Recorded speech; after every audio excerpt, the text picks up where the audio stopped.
እናቴ አይደለችም ሰራተኛዬ ናት ብላ የዋሸችው ሙሽራ በገዛ ሰርጓ ላይ ተዋረደች። ሚሊዮነሩ ባሏ ቀለበቱን ከእሷ እጅ አውልቆ ለእናቷ ሲያደርግላት የተፈጠረውን ሳታዩ እንዳያመጣችሁ። ሚሊዮነሩ ባል ወጣቷንና ቆንጆዋን ሚስቱን ከቤት አባርሮ ሰራተኛ የተባለችውን እናቷን አገባ። መላው ኢትዮጵያ አፉን የያዘበት አስደንጋጭ እውነተኛ ታሪክ ተሰማ። ይህንን ቪዲዮ ካላያችሁ የእግዚአብሔርን ፍርድ አላያችሁም ማለት ነው። በአዲስ አበባ ታይቶ የማይታወቅ ታሪክ ተፈጠረ።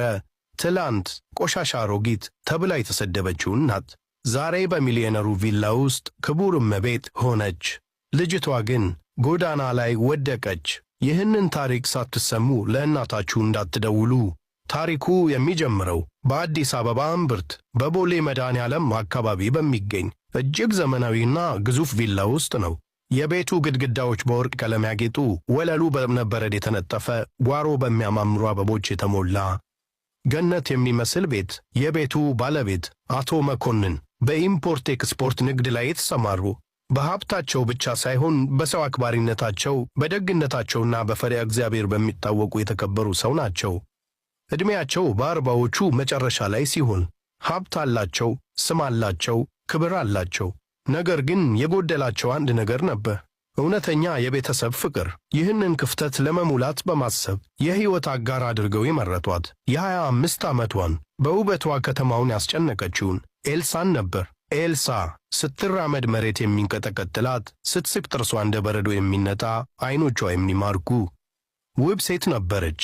አቶ መኮንን በውበቷ ተማርከው ወጣትነቷን ወደው ይህቺ ሴት የቤቴ ብርሃን ትሆናለች ብለው አገቧት። ለሷ ሲሉ የፈለገችውን ሁሉ አደረጉላት። ውድ መኪና፣ የወርቅ ጌጣጌጥ፣ የውጭ አገር ጉዞ።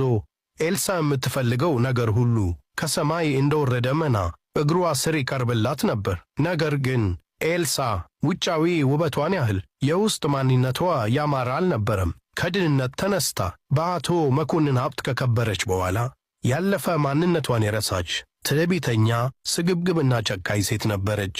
ለሰው ልጅ ያላት ክብር እንደ ኪሱ የገንዘብ መጠን ነበር። ለባሏ አቶ መኮንን ጣፋጭና ታዛዥ ሚስት ትመስላለች። ጌታዬ ትላለች፣ እግሩን ታጥባለች፣ በፈገግታ ትቀበለዋለች። ነገር ግን እሱ ከቤቱ እንደወጣ የቤቱ ግድግዳዎች ወደ ሲኦልነት ይለወጣሉ። ያ ፈገግታ ወደ አውሬነት ይቀየራል። ያ ጣፋጭ ምላስ መርዙን መርጨት ይጀምራል። በዚህ ቤት ውስጥ ይህንን የኤልሳን ሁለት ማንነት የሚያውቁ አንድ ሰው ብቻ አሉ። አንዲት ዕድሜያቸው በ60ዎቹ ውስጥ የሚገኝ፣ ጀርባቸው በኑሮ ሸክምና በሐዘን የቦበጠ፣ ፊታቸው ላይ የዘመናት ስቃይ የሚነበባቸው እማማ ዘነቡ የሚባሉ የቤት ሠራተኛ። እማማ ዘነቡ ወደዚህ ቤት ከመጡ 6 ወር ሆኗቸዋል። በቤቱ ውስጥ ያላቸው ቦታ ከውሻው ያነሰ ነው። የሚተኙት ከጓሮ ባለች ጠባብና ቀዝቃዛ ክፍል ውስጥ ነው።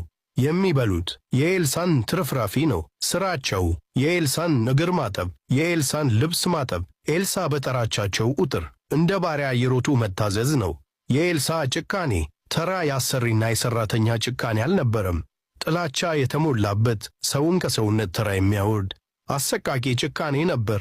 አንድ ቀን ጠዋት አቶ መኮንን ወደ ሥራ ከሄዱ በኋላ ኤልሳ ሳሎን ውስጥ ባለው የቆዳ ሶፋ ላይ እግሯን ሰቅላ ከውድ ጓደኞቿ ጋር በስልክ እያወራች ትስቃለች። እማማ ዘነቡ ገና ከእንቅልፋቸው ሳይነቁ ቁርስ ሳይቀምሱ የኤልሳን ቡና ለማፍላት ሲሯሯጡ ቆይተው ትኩስ ቡና በትሬ ይዘው እየተንቀጠቀጡ አቀረቡላት። ኤልሳ ስልኩን ሳታወርድ ቡናውን አነሳች። አንዴ ፉት አለች። በድንገት ፊቷ ላይ የነበረው ሳቅ ጠፋ። ዐይኖቿ በንዴት ቀሉ። ይሄ ምንድን ነው ብላ ጮኸች። ስልኩን ወርውራ ትኩሱም ቡና ከነሲኒው እማማ ዘነቡ ፊት ላይ